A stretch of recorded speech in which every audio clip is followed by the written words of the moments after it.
The Galactic Covenant Station orbited a dying star, a monument to unity among species that had evolved under 1,000 different suns. Here, diplomats negotiated treaties, scientists shared discoveries, and warriors from countless worlds trained side by side. And here, in the forgotten corners where no ambassador's eyes wandered, Hale Rook pushed his cleaning cart through endless corridors. Humans were new to the Covenant. Barely 3 generations had passed since first contact, and humanity remained an oddity, too weak to be warriors, too stubborn to be dismissed, too empathetic to be understood. The other species had assigned them support roles: janitors, mechanics, caretakers of the spaces between importance.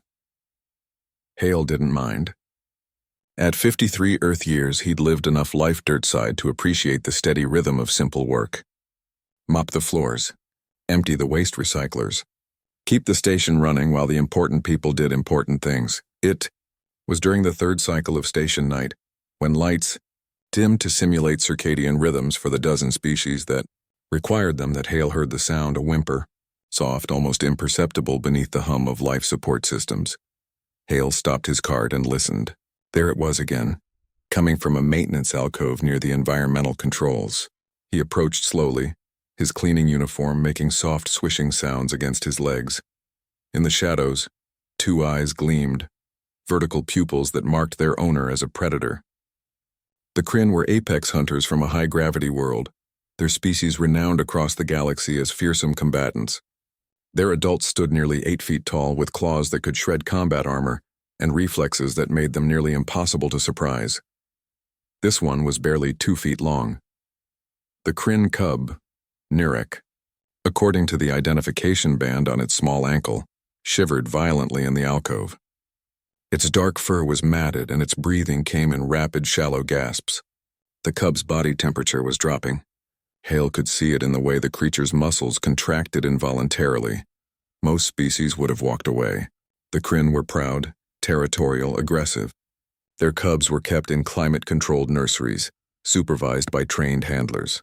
This one had clearly escaped, and interfering with another species' offspring could trigger diplomatic incidents.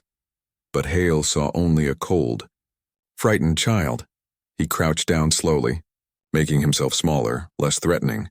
"Hey there, little one," he said softly. The cub's ears flattened against its skull, and a weak hiss escaped its throat, a warning that would have been terrifying from an adult. But from this tiny creature sounded heartbreaking. Hale looked at his cart. Among the cleaning supplies folded on the lower shelf was his blanket. Station regulations allocated 1 personal comfort item per human worker. Some chose photographs, others chose music players. Hale had chosen a thermal blanket from Earth, woven by his daughter before he'd left for the stars. He pulled it free and, moving with practiced gentleness, draped it over the shivering cub.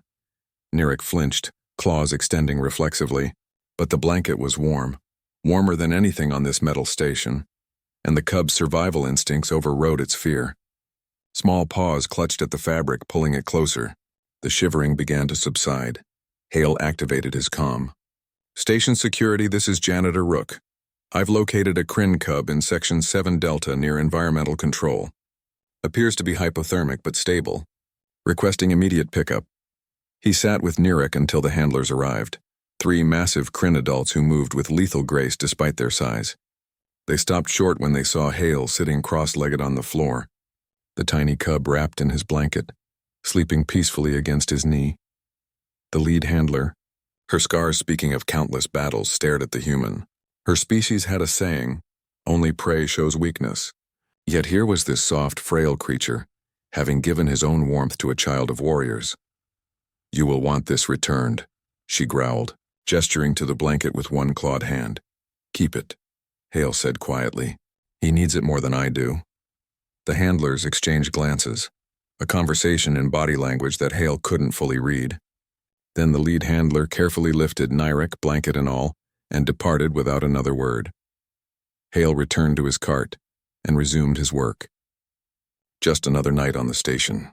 The next day began like any other.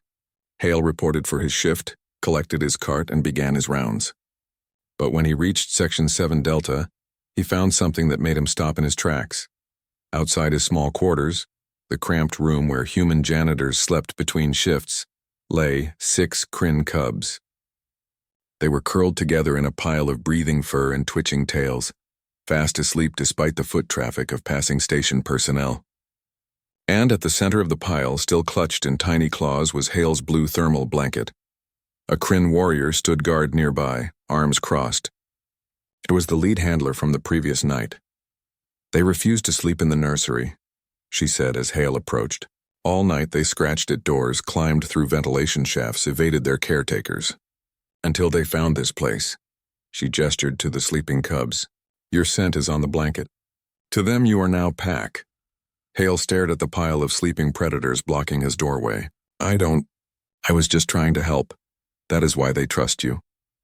The warrior's expression was unreadable. "In Kryn culture, only the weak give away warmth they need for themselves. We teach our young that survival demands strength, that compassion is a luxury of prey species." She paused, watching the cubs sleep. "Perhaps we have been wrong." Over the following weeks, the cubs continued to sleep by Hale's door. Station personnel grew accustomed to the sight of the human janitor stepping carefully over sleeping Kryn children. Other species began to notice.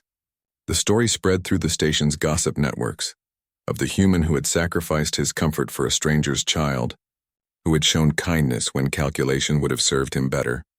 Humans, the other species began to whisper, were dangerous in unexpected ways. They could make you care. And in a galaxy built on strength and survival, that might be the most powerful weapon of all.